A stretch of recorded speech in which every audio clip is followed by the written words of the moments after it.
देखिए, हर चुनाव का नतीजा वो अपने आप में एक कहानी कहता है और हर कहानी के पीछे होता है एक पूरा सिस्टम, एक मशीन। आज हम किसी पार्टी या नेता की बात नहीं करेंगे, बल्कि उस मशीन को समझने की कोशिश करेंगे जो जनादेश बनाती है। तो चलिए राजस्थान के चाकसू विधानसभा क्षेत्र के आंकड़ों और जमीनी हकीकत में उतरते हैं और ये पता लगाते हैं कि एक बहुत बड़ी हार के बाद वापसी का साइंस और आर्ट आखिर है क्या। ये है चाकसू, राजस्थान। अब ये सिर्फ नक्शे पर एक जगह नहीं है, ये तो भारत की उन हजारों सीटों में से एक है जहां असल राजनीति होती है।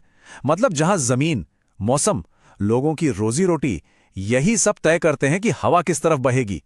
जो यहां की मिट्टी कहती है, जो लोग महसूस करते हैं, बस वही वोटों में बदल जाता है। तो इस पूरे विश्लेषण के लिए चाकसू हमारी एक तरह से जीती जागती प्रयोगशाला है, जहां हम राजनीति और लोगों की उम्मीदों के बीच के रिश्ते को बहुत करीब से देखेंगे।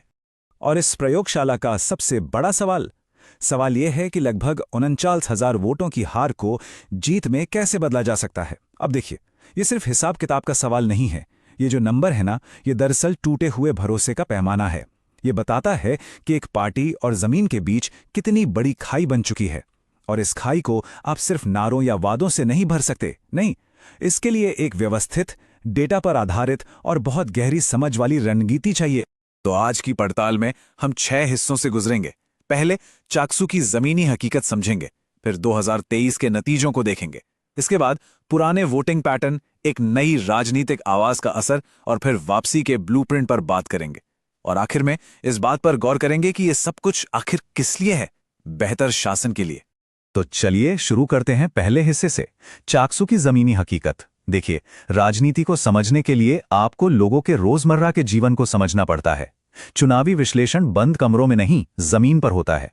तो जब हमने जमीन पर पूछा तो लोगों की सबसे बड़ी चिंताएं क्या निकल कर आईं? ये देखिए, सबसे ऊपर और सबसे ज्यादा तीव्रता के साथ है बेरोजगारी। ये सिर्फ एक आर्थिक मुद्दा नहीं है, ये एक सामाजिक संकट है। ये युवाओं के आत्मसम्मान, परिवारों के भविष्य और पूरे इलाके की तरक्की से जुड़ा हुआ सवाल है। और इसके ठीक पीछे हैं महिला सुरक्षा, पानी बिजली जैसी बुनियादी जरूरतें और जाति से जुड़े मुद्दे।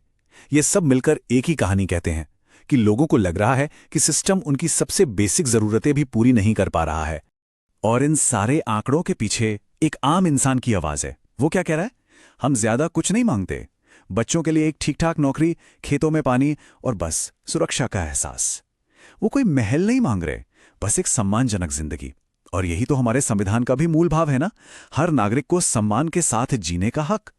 और देखिए, जब हम लोगों की आवाज सुनने की बात करते हैं तो यह भी जरूरी है कि हम उनकी निजता का सम्मान करें। भारत का डेटा प्रोटेक्शन कानून इसी जिम्मेदार बातचीत की नींव रखता है कि लोगों की बात सुनी भी जाए और उनकी सहमति और प्राइवेसी का ख्याल भी रखा जाए।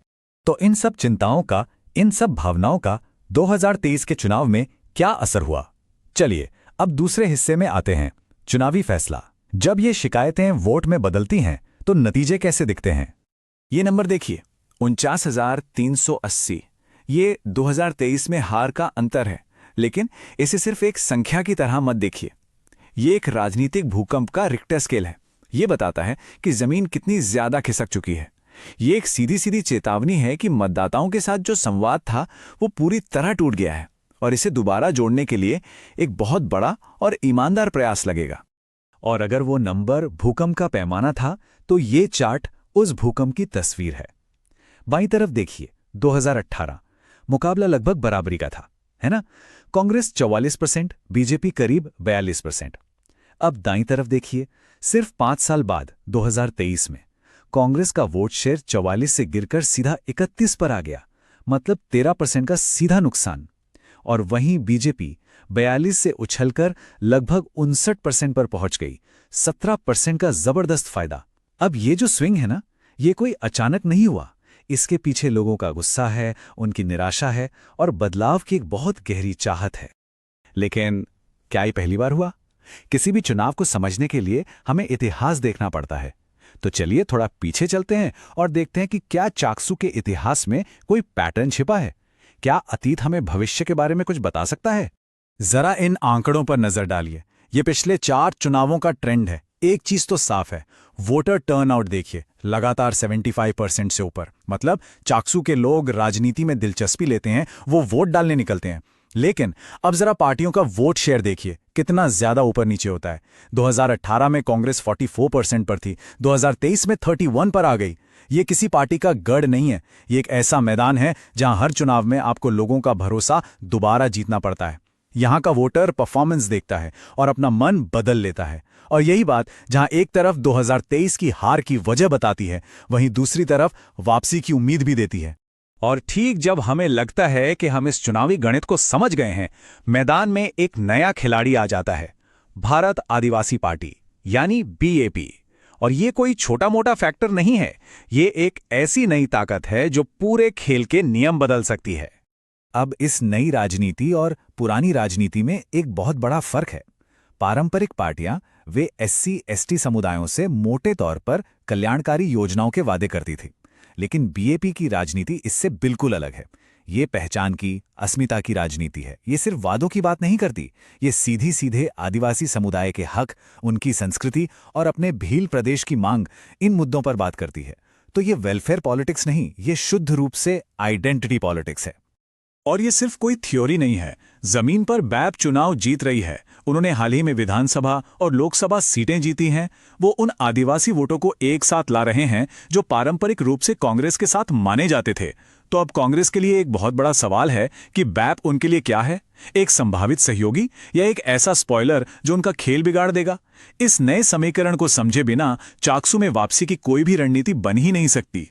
ठीक है, तो अब तक हमने समस्या को हर एंगल से समझ लिया है। लोगों की चिंताएं क्या हैं, 2023 के नतीजे कितने खराब थे, इतिहास क्या कहता है और नया खिलाड़ी कौन है।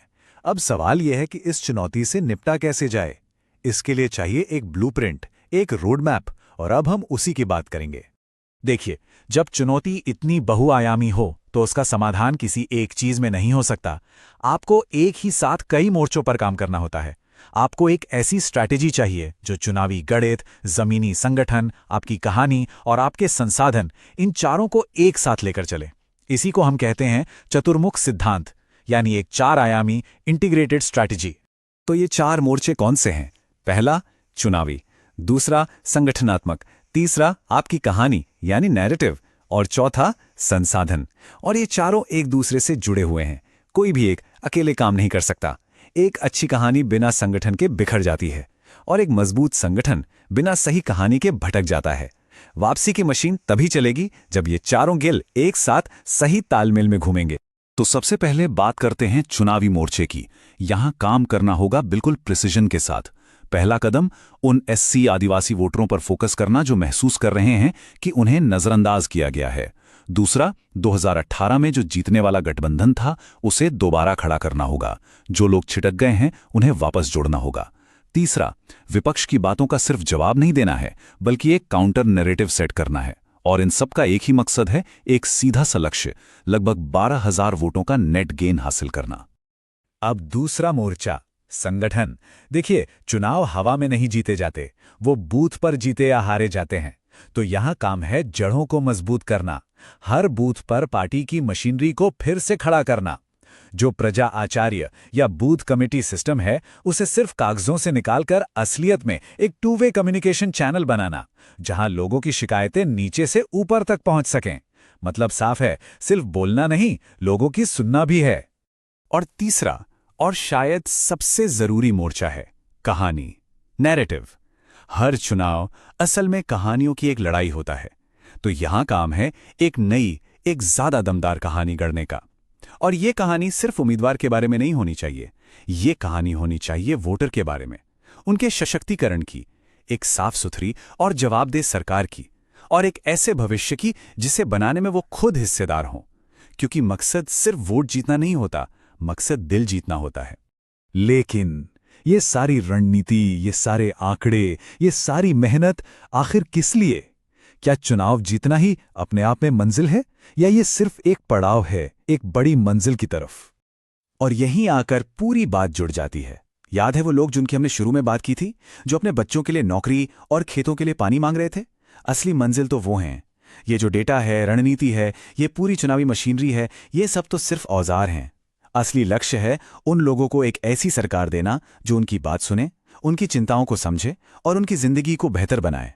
और एक अच्छी, जिम्मेदार सरकार की पहचान ही यही है कि वो लोगों की सहमति और उनकी निजता का हमेशा सम्मान करे। असल जनादेश यही होता है।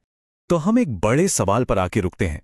क्या डेटा और स्ट्रैटेजी पर बना एक ब्लूप्रिंट वाकई उस टूटे हुए भरोसे को दोबारा जोड़ सकता है जो अक्सर जनता और नेताओं के बीच बन जाता है, या फिर राजनीति इन सब मशीनों से कहीं ज्यादा कुछ और है? ये सवाल सिर्फ चाकूस का नहीं है, ये आज दुनिया के हर लोकतंत्र के सामने एक बड़ी चुनौती है। If you want to become a people centric leader and uplift your constituency, get in touch with blueprintstrategies.ai at mgr@blueprintstrategies.ai or call 080-420-41602. Purpose beyond politics.